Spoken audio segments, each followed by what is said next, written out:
గౌరీ 51వ భాగం. మళ్ళీ చెప్తున్నాను, అక్కడ ఆగితే నీకే మంచిది. లేదంటే ఆ లేదంటే ఏం చేస్తావు అంటూ దగ్గరికి వస్తున్నాడు.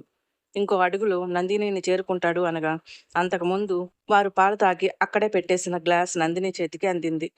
వెనుక నుండి అది తీసుకుని అభినందన్ తలపై కొట్టింది. అది స్టీల్ గ్లాస్ కావటంతో దాని అంచు అభినందన్ నుదురుకి గీసుకుని రక్తం కారసాగింది. అబ్బా అంటూ అక్కడే ఉన్న ఓ టవల్ తీసుకుని దానికి అడ్డంగా పెట్టుకుని నందిని వైపుకు చూశాడు చాలా క్రూరంగా. అతని చూపులు తనలో భయాన్ని కలిగిస్తుంటే బయటికి పారిపోవాలని డోర్ దగ్గరికి వెళ్ళింది నందిని. నందిని అడుగులను గమనించిన అభినందన్ తనకు అవకాశం ఇవ్వకుండా తనని చేరుకుని డోర్కి అడ్డంగా నిలిచాడు. నువ్వేంటో నాకు చూపించటం కాదు, ఈరోజు నేనేంటో నీకు చూపిస్తాను అంటూ నందిని దగ్గరకు వచ్చి నందిని 2 చేతులను వెనక్కు మలచి వాటిని తన చీరతోనే ముడేశాడు. నందినిని తీసుకువెళ్ళి బెడ్పై తోసేసి తలుపు గడియ పెట్టేశాడు. ఫస్ట్ ఎయిడ్ బాక్స్ తీసుకుని తన గాయాన్ని శుభ్రం చేసుకుని కాటన్తో కట్టువేశాడు. బెడ్పై ఉన్న నందిని తన చేతులను విడిపించుకోవాలని విశ్వ ప్రయత్నం చేస్తూ ఉంది. కానీ అది తన వల్ల అవటం లేదు. దగ్గరికి వచ్చి కూర్చున్నాడు అభినందన్. ఇన్నాళ్ళు అతనిలో చూడని క్రూరత్వం కనిపిస్తుంది ఇప్పుడు అతని కళ్ళలో. చెప్పే కదా, ఇన్నాళ్ళు నీకు తెలియని అభినందన్ను ఈరోజు చూస్తావు. ఇన్నాళ్ళు నటించాను కాబట్టి ఇంట్లో ఉండగలిగావు. కానీ మనల్ని మనం చూపించుకోవాల్సింది కేవలం పెళ్ళం దగ్గరే అని నా స్నేహితుడు ఒకటి చెప్పాడులే. ఒక్కసారి నిన్ను నా దాన్ని చేసుకున్నాక నేనేంటో నీకు చూపిద్దాం అనుకున్నాను. అందుకే నాకు అలవాటు లేని పనైనా నిన్ను మంచి చేసుకోవటానికి చాలా ప్రయత్నించాను. ఈరోజు నీకు ఓ నిజం చెప్పాలి. నీ అందాన్ని చూసి నువ్వు ఒక అప్సరసవి అని నిన్ను పెళ్లి చేసుకోలేదు అంటూ మాట్లాడుతున్నాడు అభినందన్. అర్థం కానట్లు చూస్తుంది నందిని. నాకు డబ్బు పిచ్చి ఎక్కువేలే. నేను పెళ్లి చేసుకుంటే వచ్చే కట్నం కంటే 10 డబ్బులు ఎక్కువగా ఇచ్చి నిన్ను పెళ్లి చేసుకుని నీ జీవితం నాశనం చేయమని ఓ పెద్ద మనిషి నన్ను కోరాడు. అయినా నీకేం తక్కువ? మీ అమ్మకి ఆస్తి ఉంది, నీకు అందం ఉంది. బోనస్ వాడెవడో డబ్బులు ఇస్తున్నాడు. సరే అని వాడి దగ్గర డబ్బులు తీసుకుని నిన్ను పెళ్లి చేసుకున్నాను. అసలు ఎవడు వాడు? ఇదంతా ఏంటో అర్థం కాలేదు నందినికి. నువ్వు అడగగానే చెప్పేస్తాను మరి. కానీ ఒక్క విషయం మాత్రం నిజం. నువ్వు బంగారు బాతువి. బంగారు గుడ్లు ముందుగానే ఇచ్చేశావు. బాతుకి బాతు, గుడ్లకి గుడ్లు. పిచ్చివాణ్ణి కాదు కదా వదులుకోవటానికి అంటూ క్రూరంగా నవ్వుతూ తనలోని రాక్షసత్వాన్ని చూపిస్తున్నాడు అభినందన్. ఎవరయ్యుంటారు, ఇదంతా చేసింది ఎవరు అని ఆలోచనలో పడింది నందిని. తమకు బద్ధశత్రువులంటూ ఉన్నది నరసింహం. కానీ అతడికి ఇంత డబ్బు లేదు. పోనీ నవీన్ అనుకుందామంటే అతడు ఇలాంటి చిల్లర పనులు చేయగలడే గాని అంత డబ్బు ఇవ్వలేడుగా. ఇక ఎవరు అమ్మకు శత్రువులు అని ఆలోచించగా చక్రవర్తి మదిలో వచ్చాడు. విషపు పాలను తయారు చేస్తూ నాణ్యమైన పాలను అమ్ముతూ వ్యాపారాన్ని వృద్ధిలోకి తెచ్చుకుంటున్న అమ్మను దెబ్బతీయటానికి వేల మంది తాగే పాలలో విషం కలపాలని ప్రయత్నించిన వాడు అమ్మపై కక్ష సాధించాలని అభినందన్కి డబ్బిచ్చుంటాడు. అతని కంటే ఇంకెక్కువ శత్రువులు అమ్మకు లేరు అని అనుకుంది. ఎవడు వాడు? చక్రవర్తినా నీకు డబ్బిచ్చింది అని అడిగింది నందిని చాలా కోపంగా. తెలివైన దానివే, బాగానే కనిపెట్టావు. వాడిని పోలీసులకు పట్టించడానికి అమ్మకు నువ్వే సాయం చేసావు కదా. అది ప్రపంచానికి తెలిసిన అభినందన్. నాకు మాత్రమే తెలిసిన అభినందన్ లోపల వేరే ఉన్నాడు. వాడికి డబ్బు మాత్రమే ఇష్టం. డబ్బు కోసం ఏదైనా చేస్తాడు. అసలు ఏం చేస్తున్నావు డబ్బంతా? నువ్వేం జల్సాలు చేయవు, ఇల్లు కూడా పాతగానే ఉంది. ఆ డబ్బుతో ఏం చేస్తున్నావు అర్థం కానట్లు అడిగింది. వేరొక ప్రపంచాన్ని నిర్మించుకుంటున్నాను. ఎన్నాళ్ళు ఇలా ఉద్యోగం చేస్తూ ఊడిగం చేస్తూ బతకాలి. అందుకే వీలైనంత త్వరగా డబ్బు సంపాదించుకుని అసలు ఈ దేశంలోనే ఉండకుండా వెళ్ళిపోవాలి. ఇప్పటి వరకు నేను అనుకున్న దాంట్లో చాలానే కూడబెట్టాను. అసలు ఆ డబ్బు సంపాదించడం కోసమే ఈ జాబ్ కూడా తెచ్చుకున్నాను. ఎవరు డబ్బిస్తే వాడి పేపర్ మీద నా సంతకం ఉంటుంది. అబ్బో, బాగానే వస్తున్నాయి డబ్బులు కూడా. ఇంకొంతకాలం అయితే నేను అనుకున్నది నెరవేరుతుంది. నిన్ను కూడా తీసుకెళ్తా. మళ్ళీ ఇంకొక పెళ్లి చేసుకునే ఓపిక నాకు లేదు. ఎలాగో జీవితాంతం ఊడిగం చేయటానికి ఒకరు కావాలి కదా నాకు. ఇంత అందమైన బానిస ఇంకెక్కడ దొరుకుతుంది? అందుకే నేను నిన్ను వదిలిపెట్టను అని అన్నాడు అభినందన్. ఇంత కుట్ర పన్నారా? నా జీవితాన్ని నాశనం చేసే హక్కు నీకెవరిచ్చారు? నిన్ను వదిలిపెట్టను, నీ అంతం చూస్తాను అంటూ గింజుకుంటూ ఉంది నందిని. అది తర్వాత చేద్దు గాని, ఓ ఆడపిల్ల తనంతట తానుగా వస్తే ఆ సుఖమే వేరట. అలాంటి సుఖాన్ని నీ దగ్గర పొందడం కోసమే ఇదంతా చేశాను. కానీ అన్నీ వృధానే అయ్యాయి. ఇక తప్పదు. ఇప్పుడు నేనేంటో నీకు చూపించి నిన్ను నా సొంతం చేసుకోక తప్పదు అంటూ నందినిని చేరుకుని అతని కాళ్ళు వెనక్కి మలుపుకుని నందిని తొడలపై కూర్చున్నాడు. అతని బరువుకి చాలా బాధగా అనిపించింది నందినికి. అంతకంటే ఎక్కువ అతడు అలా తనపై కూర్చోవడం భరించలేని బాధను కలిగిస్తుంది. 2 భుజాలు పట్టి పైకి లేపి ఆమె భుజంపై తల ఉంచి తన చేతులకు కట్టిన చీరను విప్పుతున్నాడు. నందిని ఎతభాగం అభినందన్కి తగులుతూ ఉండటంతో వెనక్కి జరగాలని ప్రయత్నించింది. వృధా ప్రయత్నాలేం చేయకు అంటూ ఓ చేతిలో నందిని నడుము చుట్టూ గట్టిగా పట్టుకున్నాడు. అభినందన్ని తోసేయాలని ప్రయత్నించింది నందిని. అదేదీ కుదరకపోవటంతో అతని గొంతు దగ్గర 2 చేతులతో పట్టుకుని తన గోర్లు అతడి శరీరంలో చొచ్చుకుపోయేలా గుచ్చింది. బాధతో అరుస్తూ పైకి లేచాడు అభినందన్. అతను బాధలో ఉండగానే తన కాళ్లతో అతని 2 మోకాళ్లపై తన్నింది. అలాగే వెనక్కి పడి తల మంచం ఫ్రేమ్కి గుద్దుకుంది అభినందన్కి. అతడు బాధతో అరుస్తూ ఉంటే కిందకు దిగిన నందిని తన చీర మొత్తం సర్దుకుంటూ పమిటను సరిచేసుకుంది. బయటకు వెళ్ళిపోవాలనుకున్న నందినికి తన సర్టిఫికేట్లు బీరువాలో ఉన్న విషయం గుర్తొచ్చింది. ఇవి ఇక్కడే వదిలి వెళ్తే అతడు ఇస్తాడు అన్న నమ్మకం లేదు. వాటిని ఏం చేస్తాడో తెలియదు. అభినందన్ ఎలాగో బాధతో విలవిల్లాడుతున్నాడు. 5 నిమిషాల్లో వాటిని తీసుకోవచ్చు అనుకుని బీరువా దగ్గరకు వెళ్ళి బీరువా తీసి తన సర్టిఫికేట్ కోసం వెతుకుతూ చీరలను బయటకు విసిరేస్తూ ఉంది. చదువుపై ఉన్న ఇష్టం తన చుట్టూ ఉన్న ఆపదను గమనించలేదు. ఆ కొన్ని నిమిషాల సమయంలో తన జీవితంలో మర్చిపోలేని నరకయాతనను అనుభవిస్తుందని ఊహించలేదు. మరుసటి రోజు ఉదయం 8 గంటలవుతూ ఉండగా వంటగదిలో పనిచేస్తున్న జగతి ఈ పిల్లకు రోజు రోజుకి భయం లేకుండా పోతుంది.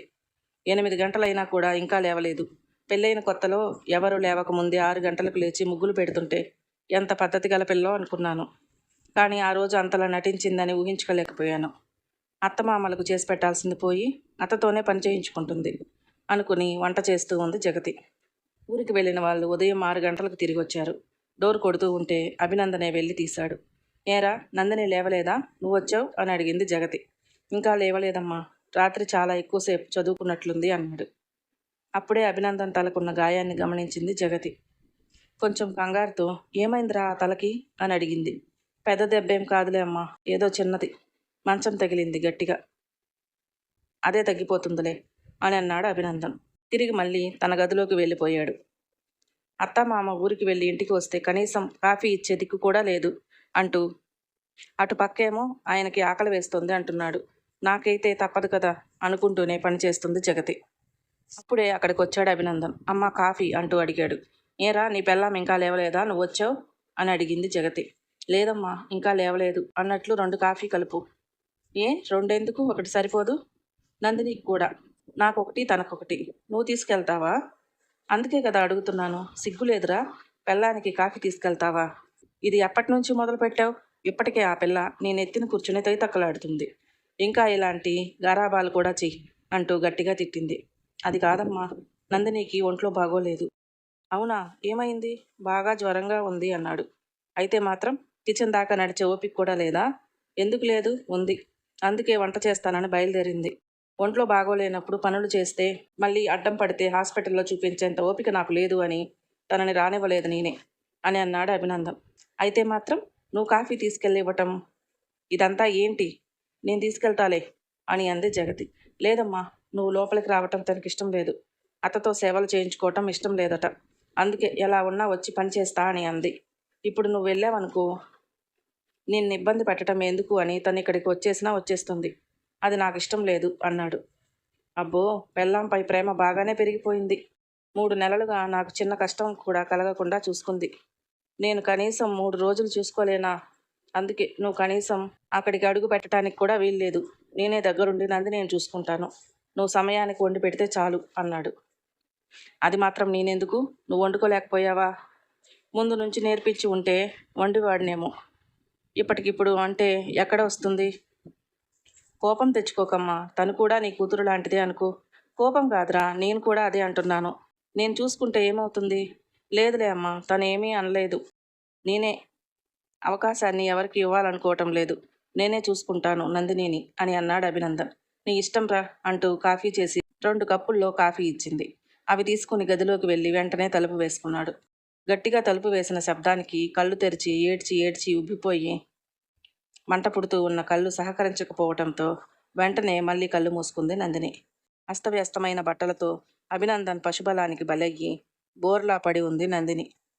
మళ్ళీ పడుకోవటంతో దగ్గరగా వెళ్ళి నందిని భుజాన్ని తడుతూ, నందు లే, ఈ కాఫీ తాగితే ఒళ్ళు కొంచెం తేలిక పడుతుంది అని అన్నాడు. అభినందన్ మాట వస్తున్న వైపు నుండి తన తలని అటువైపుకు తిప్పుకొని మళ్ళీ పడుకుంది నందిని. కాఫీ కప్పులు 2 పక్కకు పెట్టి బలవంతంగా జబ్బ పట్టుకుని లేపి కూర్చోబెట్టాడు. మహారాణిలా పడుకునుంటే చిందరవందరగా ఉన్న ఈ గదిని నీ అమ్మొచ్చి సర్దుతుందా? లే అంటూ గదిమాడు. బలవంతంగా కళ్ళు తెరిచింది. రాత్రి అభినందన్ నుండి తప్పించుకునే పెనుగులాటలో వస్తువులన్నీ చెదిరి గది నిండా పడ్డాయి. తన సర్టిఫికేట్ల కోసం వెతుకుతూ ఉండగా బీరువాలో ఉన్న బట్టలు మొత్తం తనే కింద పడేసింది. ఆ క్షణమే సర్టిఫికేట్లు గుర్తు రాకపోయి ఉంటే ఎంత బాగుండేది. అతను ఎప్పుడో అవి దాచిపెట్టేశాడు. పిచ్చిగా ఆలోచించింది. తోడేలుకు చిక్కిన కుందేలులా అయిపోయింది తన పరిస్థితి. కాఫీ కప్పు నందిని చేతిలో పెట్టాడు అభినందన్. ఇష్టం లేదన్నట్లుగా తీసుకోలేదు నందిని. పక్కకు తల తిప్పుకుంది. ఇప్పుడు నిన్ను తాగమని ఎవడూ బతిలాడ్డు. కానీ ఆ బట్టలు విడిచి ఓ కవర్లో వేసి స్నానం చెయ్యి. ఆ తరువాత గది మొత్తం సర్దిపెట్టు. ఆలోపు ఆ బట్టలు తీసుకెళ్ళి ఎక్కడైనా తగలబెట్టొస్తాను అని అన్నాడు. అతని మాటలతో తన బట్టల వైపు చూసుకుంది నందిని. అవి ఎక్కడివక్కడ చిరిగిపోయి తన ఒంటిని సగభాగం వరకు బయట పెడుతున్నాయి. మంచంపై నుండి లేవాలని ప్రయత్నించింది నందిని. ఒళ్ళు మొత్తం నొప్పులతో నరక యాతన అనుభవిస్తూ ఉంది. ఇక ఏడవటానికి కన్నీళ్ళు లేవు అన్నట్లుగా నిస్తేజంగా ఉన్నాయి ఆ కళ్ళు. అయినా ఓపిక తెచ్చుకుని బలవంతంగా మంచం దిగి అడుగులో అడుగు వేసుకుంటూ పక్కనే ఉన్న మంచినీళ్ళ బాటిల్ తీసుకుని ఎంత దాహంతో ఉందో నీళ్ళన్నీ తాగేసింది. కింద పడిపోయిన బట్టల నుంచి ఒక జత బట్టలు తీసుకుని బాత్రూంలోకి వెళ్ళి బట్టలు విడిచి బయట విసిరేసింది. వాటిని చూసిన అభినందన్ దీనికి పొగరు ఏ రోజూ తగ్గదు అనుకుని వాటిని తీసుకుని ఒక కవర్లో వేసుకున్నాడు. ఇది స్నానం చేసి వచ్చేలోపు వీటిని ఎక్కడైనా కాల్చి వచ్చేయాలి అనుకుని బయటకు వెళ్ళిపోయాడు అభినందన్. షవర్ ఆన్ చేసింది నందిని. చల్లటి నీళ్లు పుండ్లు లాంటి ఒంటిపై పడి మరింత నొప్పిని కలిగిస్తున్నాయి. ఆ నొప్పిని కూడా గమనించే స్థితిలో లేదు నందిని. తప్పదు, పంటి పిగువన నొప్పిని భరిస్తూ సబ్బుతో మొత్తం గాయాలని శుభ్రం చేసుకుంది. బయటకు వచ్చిన నందినికి అభినందన్ కనిపించలేదు. అక్కడ టేబుల్పై ఆయింట్మెంట్ కనిపించింది. విరక్తిగా ఒక నవ్వు నవ్వుకుని డోర్ మూసి అద్దం ముందు కూర్చుని గాయాలు ఒక్కొక్క దానిపై ఆ మందు పూస్తూ ఉంది. అభినందన్ రాక్షసత్వాన్ని నందిని భరిస్తుందా? అభినందన్కి తగిన శిక్ష పడేలా చేస్తుందా? మరో భాగంలో తెలుసుకుందాం. మన వీడియోలు మీకు నచ్చినట్లయితే ప్లీజ్ లైక్ చేయండి, షేర్ చేయండి, సబ్స్క్రైబ్ చేసుకోవటం మాత్రం మర్చిపోకండి. Thank you.